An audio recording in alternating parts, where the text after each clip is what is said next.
Vadodara boat દુર્ઘટના બાદ અમદાવાદ કોર્પોરેશનનો નિર્ણય, રિવરફ્રન્ટમાં ચાલતી બોટિંગના દસ્તાવેજો તપાસવા આદેશ, તમામ બોટની સ્થિતિ તપાસવા પણ આદેશ કરવામાં આવ્યો અને જ્યાં સુધી રિપોર્ટ ના આવે ત્યાં સુધી બોટિંગ વ્યવસ્થા બંધ રાખવા નિર્દેશ આપવામાં આવ્યા.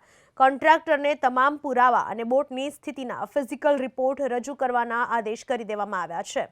વડોદરામાં જે હરણી તળાવમાં બોટ દુર્ઘટના બની, 14 લોકોએ પોતાનો જીવ ગુમાવ્યો, 12 વિદ્યાર્થીઓ, 2 શિક્ષકો. ત્યારબાદ અમદાવાદ કોર્પોરેશને આ મહત્વનો નિર્ણય લીધો છે. બની ત્યારબાદ અમદાવાદની અંદર પણ રિવરફ્રન્ટ ખાતે જે બોટિંગ ચાલતું હતું એના પેપરોનું વેરિફિકેશન, તદુપરાંત બધા જ લાયસન્સ એ પ્રમાણે એના માટે એ પ્રક્રિયા રિવરફ્રન્ટની અંદર જે બોટિંગ છે હાલ પૂરતું બંધ કરવામાં આવશે. કોન્ટ્રાક્ટર દ્વારા એનું વેરિફિકેશન પૂરું થયા બાદ એને રિવરફ્રન્ટની અંદર ફરીથી પુનઃ બોટિંગની પ્રક્રિયા એ ચાલુ કરવામાં આવશે.